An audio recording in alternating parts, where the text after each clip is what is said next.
Hello friends, it's me, and today let's eat like a king. Ow! Let's check out food theory. I made a $1 million Whopper. Burger King, eat like a king.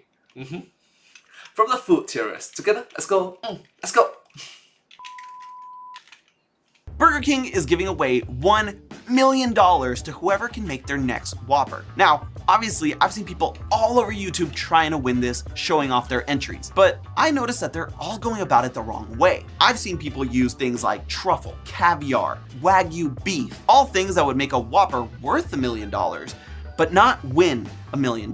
You see, Burger King's actually planning to put this on their menu, and I don't really see Burger King piling on truffles for burgers all over the country. So today, we're throwing our spatula into the kitchen and showing our 3 entries to win this competition. But if we want to do that, we're gonna have to go about it the theorist way. See, with these— so technically speaking, he was wrong. Shantit lied. He didn't make a $1 million Whopper. He made 3 $1 million Whopper. 3 burgers, we're gonna keep 3 things in mind. 1, we have to keep costs down for Burger King so that they can make more of a profit. From there, we also have to make it cheap for consumers because, let's face it, no one wants to go to Burger King and spend $15 on a burger. And last but not least, it has to be delicious. So with those 3 things in mind, we're gonna have ourselves a surefire winner that'll keep customers and the King's pockets full.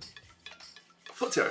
Hello, Internet. Welcome to Food Theory, the food show that also builds bridges. What am I talking Hello Internet, welcome to Food Theory. about? Well, we haven't been the kindest to dear old Burger King over the last couple of ever, but that's all going to change today because I'm going to not just make amends, but a menu item for them.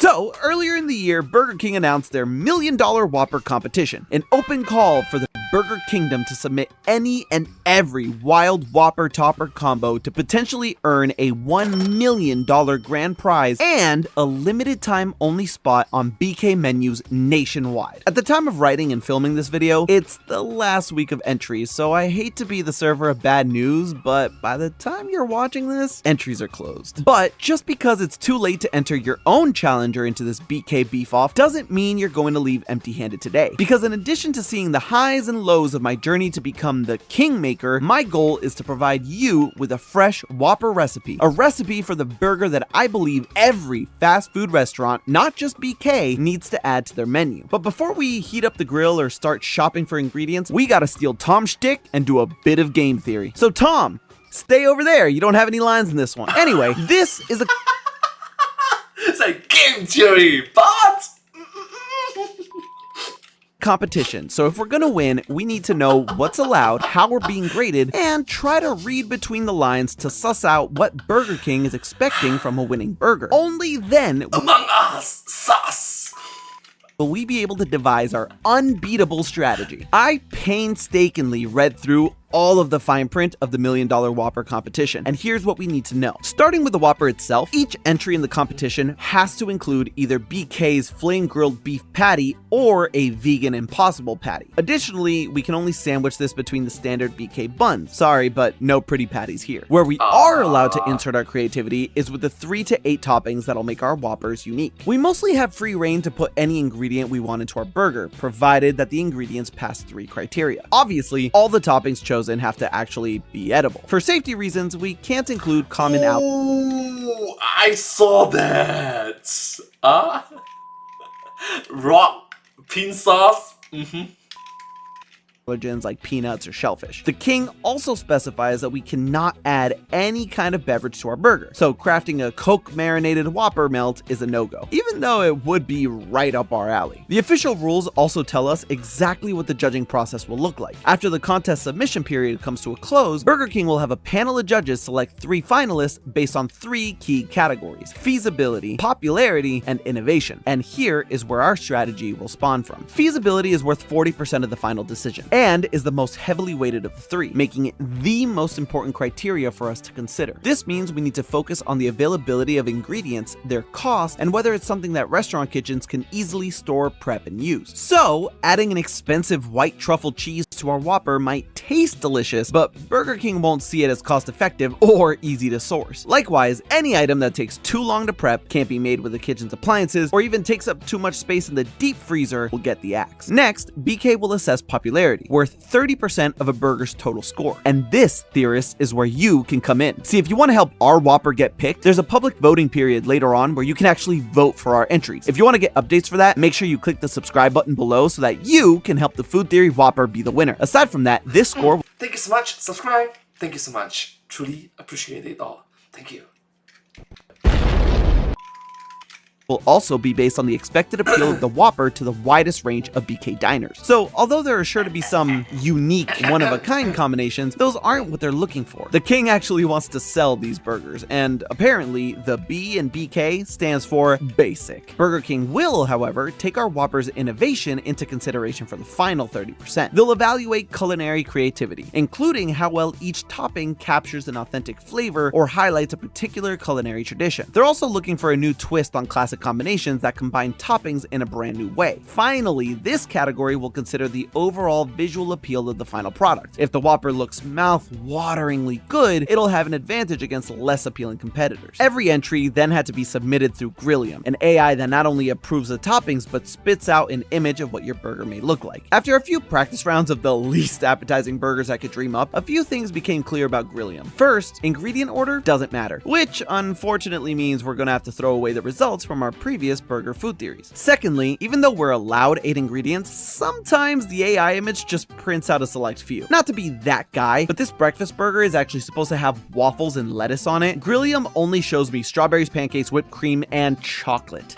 Literally inedible. Luckily, after checking, the AI images are purely for marketing. The judges will be making their decisions off the full recipe submitted and not the fever dream food that Grillium cooks up. So we can just disregard these digital burgers altogether and focus on the fixins. So with all of that squared away, we're gonna get started with our first burger. And to make sure that it's popular among the consumers, we decided to look for inspiration at none other than the most popular burger on the market, the Big Mac. Plus, I figure it would give me a couple of troll points, not gonna lie. And luckily, with that idea, we decided to look for inspiration at none other than the most popular burger on the market, the Big Mac. Plus, I figure it would give me a couple. The not Big Macs, like a Big Mac but actually big. Burger Big Mac, which it was. Big Mac-ish but flame grilled, of course. Anything but a Big Mac. Kind of like a Big Mac but juicier and tastier. Ooh. Ooh. Troll points, not gonna lie. And luckily, with that idea, we're gonna be using ingredients that Burger King already has readily available in their kitchen, so their supply chain should be ready for this. While I get to cooking, let's explore exactly what's considered feasible for burger royalty. Obviously, BK's supply chain is a huge factor in what they deem reasonable to serve. A restaurant's supply chain is the network a product goes through from farm to table. Not only does this include the farmers that provide the meat and vegetables, as well as the line cooks that do the cooking, but also the truckers that deliver ingredients and the managers that take care of the logistics. A lot of restaurants might deal with third-party distributors, but BK is established enough to have its own supply chain company, Restaurant Services Inc., dedicated solely to their needs. That actually makes any common ingredient sourcing cheaper for them than if they had to negotiate contracts with some unaffiliated supply chain company. Now, if we choose to source something rare, like say white tiger meat, that might be a costly challenge for BK and RSI, but for the most part, standard burger toppings should be easy peasy. As for what Okay, so tiger meat is a no-no. Let's try something even rarer. Unicorn meat. Dragon meat. Phoenix. I'm kidding. I'm joking. Phoenix can revive. fast food joints can actually keep fresh, we're dealing with an environment that wants to minimize prep time and maximize efficiency. So we want to prioritize ingredients that can be pre-made and that will keep for weeks in the restaurant's walk-in refrigerator/freezer. We also want Look, Phoenix! It's a renewable resource! Oh wow, that's scary. minimize the amount of space our ingredients take up in that storage, so the less single item ingredients the better. Double dipping recipes with other menu items can go a long way in keeping our burger's feasibility high. So sticking to the tried and true lettuce, onion, tomato, pickle combo is a sure bet. The tricky part was what would be the mac sauce. See, AI would only allow a total of 8 ingredients like Oh, Yu-Gi-Oh! The sound effect! established, and Big Mac sauce wasn't a valid option, so I had to stick with boring old Thousand Island. But I'll let you in on a big secret, folks. Big Mac sauce, not Thousand Island. Now this moment right here is really important to me. Back in our Frankenburger episode, I dropped the truth bomb that Big Mac sauce does not contain ketchup. Some of you reached out and were like, what? It doesn't? Yeah, no, it doesn't. Listen to me. It doesn't. The red hue. You know he's serious when he got a second camera and like, look. It's like, Then after that, it's like, look. In Big Mac sauce comes from, And he's using the camera only once. That's a very dedicated camera. none other than paprika. That is where that comes from. If I see you putting ketchup in your Big Mac sauce, I will appear in your pantry. I swear. I gotta say, Don't do that. Please don't do that. this is a huge pet peeve of mine. And I know what you're thinking. Santi, that's ridiculous. Well, so is ketchup in your Big Mac sauce. With that squared away and the patties nice and cooked, it was time to assemble the Mac Daddy burger. And one burger in and I was already starting to lose my mind a bit. Not a good omen of things to come. One final cheese. But Santi, the Big Mac only has one slice of cheese. Yes, we're improving it. We're trying to make this a winner, people. No matter how you feel about that extra slice of cheese or the tomatoes, you have to admit it looks delicious. Oh my goodness. Look at this. Do you see this right now? That is amazing. But the taste is what we're here for. All right, moment of truth. Let's see how it all comes together. Look at this bad boy. I don't even know if I can fit this entire thing in my mouth. I see the trouble Matt had on Food Theory with being, you know, not put out of context.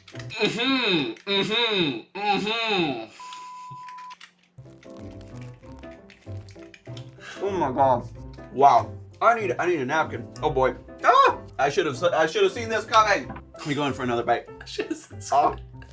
Yeah, that was amazing. I needed a minute. The combination of all the flavors just worked so well. There's nothing groundbreaking about it. Like I mentioned, it's all ingredients that any location would already be stocked with, which will keep BK's accountants happy. Unfortunately, there may be one glaring issue with this entry. As it turns out, Burger King has tried to rip off Mickey D's crown jewel plenty of times in the past. The Big King, the Double Supreme, the King Supreme, all BK's attempts at hamburgling the Hamburglar. My mistake here is that this recipe isn't currently in rotation, partially because McDonald's has been suing Australia's Burger King, aka Hungry Jack, over it for the past few years. Hungry Jack actually recently won that lawsuit, so I wouldn't be surprised if there's a return of the Big King soon. But yeah, might be an uphill battle with this Whopper. So instead of looking at their competitor for inspiration, in the second entry, I decided to look at Burger King just a little bit closer. I wanted to keep with the goal of sticking to ingredients we know Burger King has no issue sourcing. But now that I've certainly committed their menu items to memory, I came up with the idea of combining some of their more popular limited edition Whoppers together. The thought here is that not only are we nailing the feasibility and popularity categories with tried and true Burger King ingredients, we're also getting innovation points by throwing together a Whopper that is wholly unique. So how did I come up with this monstrosity? Well, the first stage was surveying all of the promotional burgers BK has previously showcased, from red Spider-Man burgers to black bun Halloween Whoppers. It's a shame that Grilliam doesn't allow colored buns because clearly it's a marketing hit. But besides that, the first thing that immediately jumped at me was that a substantial number of these burgers were built around heat. This made it easy to keep a workable flavor palette. We'd take the jalapenos from the 2006 Texas Whopper, add the pepper jack cheese from the Indiana Jones Crystal Skull Whopper, and the spicy queso from the 2022 Ghost Pepper Whopper. To build out even more contrast, I pulled out the crispy bacon from the California Whopper and took the smoky A1 sauce from their Halloween version. For my last ingredient, I wanted to honor some of BK's more bizarre promotions. Apparently, in 2022, a single Berlin BK was serving up pregnancy craving burgers exclusively for expected mothers-to-be. Now, these disgusting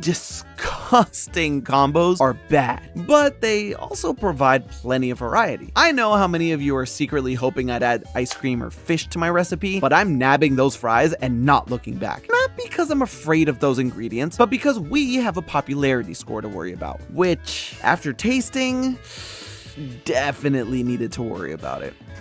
This was a mistake. Let me go for another bite.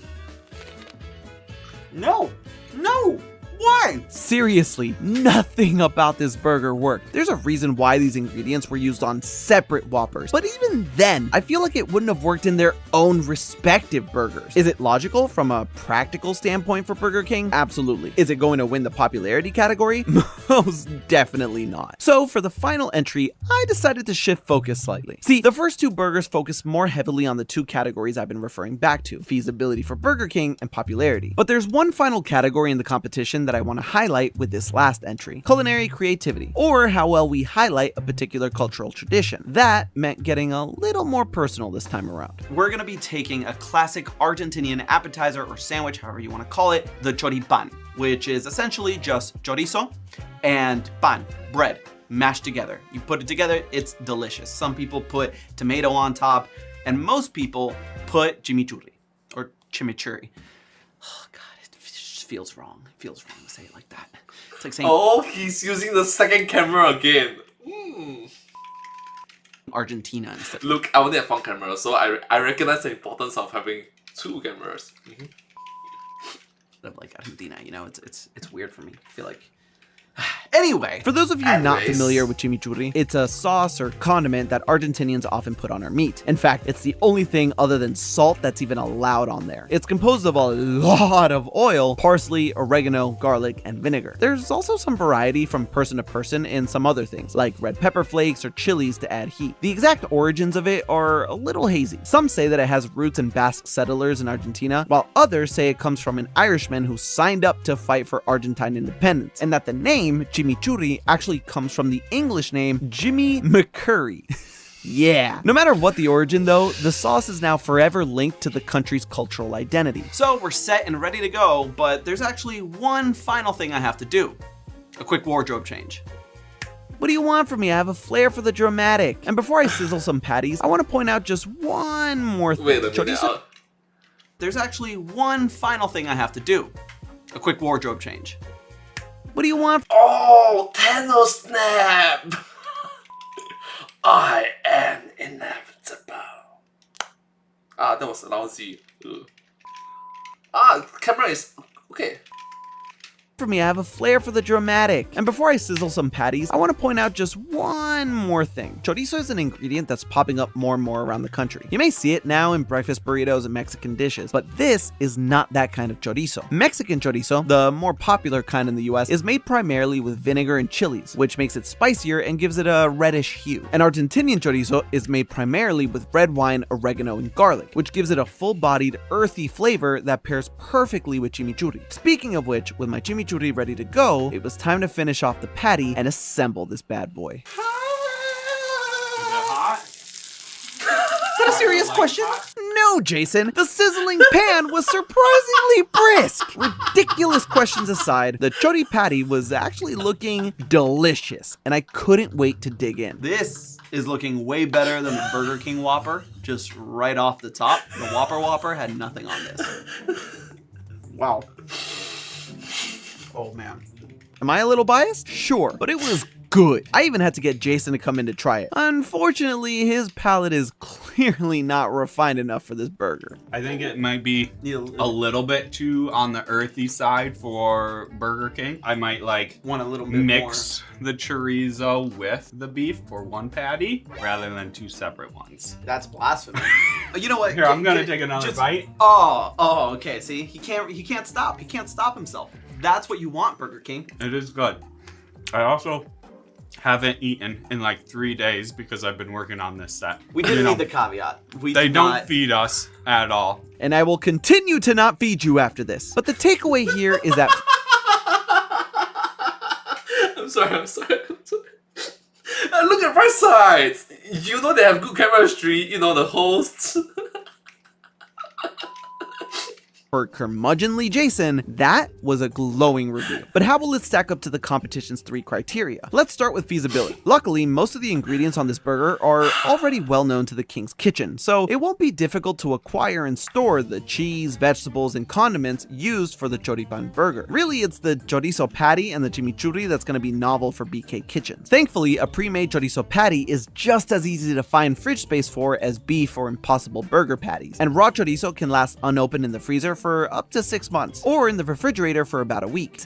Technically, raw chorizo lasts longer when stored than beef patties, which should be used within 4 to 6 months of freezing or 3 to 4 days of refrigeration. Chorizo is also less expensive than beef. A 12-pound bulk supply of raw beef patties costs roughly $78 total, while the same amount of raw chorizo patties costs about $64. Likewise, the chimichurri sauce should be easy enough to make. In a traditional kitchen, prep time usually only takes a few minutes for a fresh batch, but Burger King can also ship the sauce in bulk. Frozen chimichurri can last up to 3 months, and refrigerated, it can last for at least 5 days. I know for a fact that these ingredients are feasible for any Burger King to incorporate because several Latin American BK menus already cycle in seasonal choripan burgers, and the UK recently introduced smoky chimichurri burgers to their menu as well, which means we're also checking off our next category, popularity. There's already a proven market for these particular Whopper combinations internationally, so it stands to reason that BK will inevitably want to test these flavors with American consumers. My Whopper... But having said that, different target audience.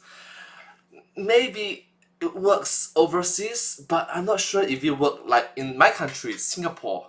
I have doubts. I'm sorry.